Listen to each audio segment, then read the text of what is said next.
കച്ചവടത്തിൽ നഷ്ടമുണ്ടാവില്ല.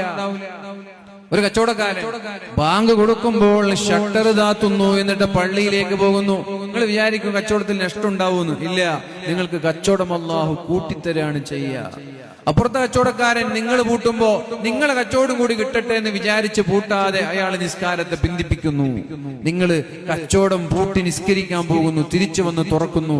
അയാളെക്കാളും കച്ചവടം അല്ലാഹു നിങ്ങൾക്ക് തരിക.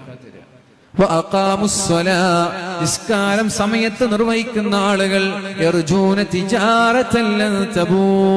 നിങ്ങൾ നഷ്ടമില്ലാത്ത കച്ചവടക്കാരാണ്. പരിശുദ്ധ ഖുർആനിൽ ഒരു ആയത്തുണ്ട്,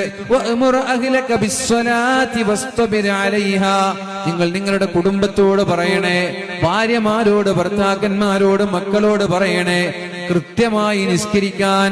അങ്ങനെ നിസ്കരിച്ചാൽ നിങ്ങൾക്ക് ഞാൻ റിസ്ക് തരാം. നിങ്ങൾക്ക് ഭക്ഷണം വേണോ? ഞാൻ തരാം. വണ്ടി വേണോ? ഞാൻ തരാം. ജോലി വേണോ? ഞാൻ തരാം. വീട് വേണോ? ഞാൻ തരാം. എല്ലാം ഞാൻ തരാം. ഞാൻ നസ്അലുക റിസ്കൻ, നിങ്ങളോട് ഞാൻ ഒരിക്കലും ചോദിക്കൂല. നിങ്ങളോട് ഞാൻ ചോദിക്കൂല. ലാ നസ്അലുക റിസ്കൻ, നിങ്ങളോട് റിസ്ക് ഞാൻ ചോദിക്കൂല. നിങ്ങൾക്ക് വേണ്ടതൊക്കെ ഞാൻ തരാം. ഒരൊറ്റൊരു ഡിമാൻഡേ ഉള്ളൂ, വഅ്മുർ അഹ്ലക ബിസ്സലാ, നിങ്ങളും നിങ്ങളുടെ വീട്ടുകാരും സമയത്ത് നിസ്കരിക്കുന്നവരാകണം. ഏത് വീട്ടുകാർക്ക് ഉറപ്പ് പറയാൻ പറ്റും? ഇവിടെ ഇരിക്കുന്ന ഏത് വീട്ടുകാർക്ക് ഉറപ്പ് പറയാൻ പറ്റും? നിങ്ങളും നിങ്ങളുടെ ഭാര്യയും മക്കളൊക്കെ